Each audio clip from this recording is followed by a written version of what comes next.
Hello friends, beauty ഹബിൻ്റെ പുതിയൊരു വീഡിയോയിലേക്ക് എല്ലാവർക്കും സ്വാഗതം. അപ്പോൾ നമുക്ക് നമ്മുടെ ഹെയർ നല്ലപോലെ തിക്കാവാനായിട്ട് ഹെൽപ്പ് ചെയ്യുന്നൊരു 2 ഇൻഗ്രീഡിയൻസ് മാത്രം ഉപയോഗിച്ചുകൊണ്ട് നമുക്ക് സിമ്പിളായിട്ട് ചെയ്യാൻ പറ്റുന്ന ഒരു ഹെയർ ജെല്ലാണ് നിങ്ങൾക്ക് ഷെയർ ചെയ്യുന്നത്.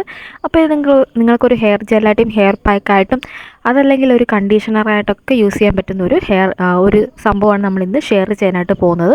അപ്പോൾ ഇതെല്ലാവർക്കും നല്ല രീതിയിൽ തന്നെ നിങ്ങളുടെ നല്ല കഠിനമായിട്ടുള്ള ഹെയർ ലോസ് ഒക്കെ ഉണ്ടെങ്കിൽ അതൊക്കെ വളരെ വേഗത്തിൽ സ്റ്റോപ്പ് ചെയ്ത് ഹെയർ പെട്ടെന്ന് തന്നെ റീഗ്രോത്ത് ചെയ്യാനും നല്ലപോലെ തിക്ക് കൂട്ടാനും അതുപോലെ നീളം കൂട്ടാനും ഒക്കെ ഹെൽപ്പ് ചെയ്യുന്നതാണ്. നിങ്ങൾക്ക് എത്ര മുടി കൊഴിച്ചിലുണ്ടെങ്കിലും നിങ്ങൾക്ക് ഒറ്റ ദിവസത്തിൽ തന്നെ ഈ ഒരു ഹെയർ ജെൽ ഉപയോഗിച്ച് കഴിഞ്ഞാൽ നിങ്ങൾക്ക് ആ ഒരു മുടി കൊഴിച്ചിൽ ഒറ്റ തവണ കൊണ്ട് തന്നെ മാറ്റിയെടുക്കാനായിട്ട് ഹെൽപ്പ് ചെയ്യുന്നതും കൂടിയാണ്. അപ്പോൾ നമുക്കിത് ഫ്രിഡ്ജിലൊക്കെ വെച്ച് യൂസ് ചെയ്യാൻ പറ്റുന്ന ഒരു അടിപൊളി ഹെയർ പാക്കാണ്. അപ്പോൾ നമുക്ക് വേഗം തന്നെ എങ്ങനെയാണ് ഈ ഒരു സിമ്പിൾ ഹെയർ പാക്ക് ചെയ്യുന്നതെന്ന് നോക്കാം. അപ്പോൾ നിങ്ങൾ വീഡിയോ സ്കിപ്പ് ചെയ്യാതെ മുഴുവനായിട്ട് തന്നെ കാണണം. ചെറിയൊരു വീഡിയോ ആണ്, അതുകൊണ്ട് ഇത് സ്കിപ്പ് ചെയ്യാതെ കാണാനായിട്ട് ശ്രദ്ധിക്കുക. അപ്പോൾ ഇതിന് വേണ്ടിയിട്ട് ഞാൻ ആദ്യം തന്നെ എടുത്തിട്ടുള്ളത് റോസ്മേരിയാണ്. അപ്പോൾ റോസ്മേരിയെ കുറിച്ചിട്ട് എല്ലാവർക്കും അറിയാം. നമ്മുടെ ഹെയർ ഗ്രോത്ത് കൂട്ടുവാനും അതുപോലെ തന്നെ കഠിനമായിട്ടുള്ള ഹെയർ ലോസ് പെട്ടെന്ന് തന്നെ ഒറ്റ യൂസ് കൊണ്ട് തന്നെ കുറയ്ക്കുവാനും ഹെൽപ്പ് ചെയ്യുന്ന ഒരു അടിപൊളി ഇൻഗ്രീഡിയൻ്റ് ആണ് നമ്മുടെ റോസ്മേരി. അത് നിങ്ങൾക്ക് ഓൺലൈനായിട്ടൊക്കെ പർച്ചേസ് ചെയ്യാവുന്നതാണ്. അപ്പോൾ റോസ്മേരി ഒരു 2 ടീസ്പൂൺ അളവിലെടുത്തിട്ടുണ്ട്. രണ്ടാമതായിട്ട് ഞാനിവിടെ എടുക്കുന്നത് ഫ്ലാക്സ് സീഡാണ്. ഫ്ലാക്സ് സീഡിനെ കുറിച്ചിട്ട് എല്ലാവർക്കും അറിയാം. നമ്മുടെ ഹെയർ റീഗ്രോത്ത് ചെയ്യാനായിട്ട് ഏറ്റവും അധികം ഹെൽപ്പ് ചെയ്യുന്ന ഒരു ഇൻഗ്രീഡിയൻ്റ് ആണ് നമ്മുടെ ഫ്ലാക്സ് സീഡ്.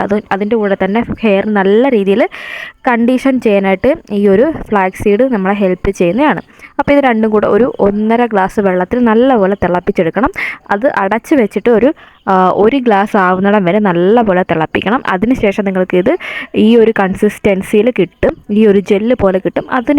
ഇങ്ങനെ കിട്ടിയതിന് ശേഷം നിങ്ങൾക്കിത് ഹെയറിലേക്ക് അപ്ലൈ ചെയ്യാവുന്നതാണ്. നിങ്ങൾക്ക് കുളിച്ച ഉടനെ തന്നെ നിങ്ങൾ സാധാരണ ഒരു കണ്ടീഷണറൊക്കെ ഉപയോഗിക്കുന്ന പോലെ നിങ്ങൾക്കിത് തലയിൽ ഒഴിച്ചിട്ട് നിങ്ങൾക്കിത് യൂസ് ചെയ്യാം. ഇതല്ലാന്നുണ്ടെങ്കിൽ നിങ്ങൾക്ക് ഇത് ഹെയർ പാക്കായിട്ട് നിങ്ങൾ സാധാരണ ഹെയർ പാക്കൊക്കെ ചെയ്യുന്ന പോലെ ഇത് ഹെയർ പാക്കായിട്ട് നിങ്ങൾക്ക് യൂസ് ചെയ്യാം. അതല്ലാന്നുണ്ടെങ്കിൽ നൈറ്റ് ടൈമിൽ നിങ്ങൾക്കിതൊരു ജെല്ല് പോലെ സ്കാൽപ്പിൽ ഹെയറിലും അപ്ലൈ ചെയ്തിട്ട് ഇതങ്ങനെ തന്നെ വെച്ചിട്ട് പിറ്റേ ദിവസം കഴുകി കളയാം. അപ്പോൾ ഏത് രീതിയിലാണ് നിങ്ങൾക്ക് ഏറ്റവും കംഫർട്ടബിൾ ആ ഒരു രീതിയിൽ നിങ്ങൾക്കിത് യൂസ് ചെയ്യാവുന്നതാണ്. അപ്പോൾ ഇത് കണ്ടിന്യൂസ് ആയിട്ട് യൂസ് ചെയ്യുമ്പോൾ നിങ്ങൾക്ക് തന്നെ നല്ലൊരു റിസൾട്ട് കിട്ടുന്നതായിരിക്കും. നിങ്ങൾക്ക് ഹെയർ ലോസ് ഒറ്റ തവണ കൊണ്ട് തന്നെ മാറുന്നതാണ്. അതിലൂടെ ഹെയർ നല്ലപോലെ നീളം വെക്കാനും ഉള്ളു വെക്കാനായിട്ടും ഈ ഒരു ഹെയർ പാക്ക് നിങ്ങളെ ഹെൽപ്പ് ചെയ്യുന്നതാണ്. അപ്പോൾ എല്ലാവരും ഈ ഒരു സംഭവം ട്രൈ ചെയ്ത് നോക്കണം. തീർച്ചയായിട്ടും ഇത് വർക്കിംഗ് ആണ്. അപ്പോൾ വീഡിയോ ഇഷ്ടപ്പെട്ടാൽ ലൈക്ക് ചെയ്യാനും ഷെയർ ചെയ്യാനായിട്ടും മറക്കരുത്. ഇതുപോലത്തെ നല്ലൊരു വീഡിയോ ആയിട്ട് നമുക്ക് വേഗം തന്നെ കാണാം. അതുവരെ എല്ലാവർക്കും ബൈ.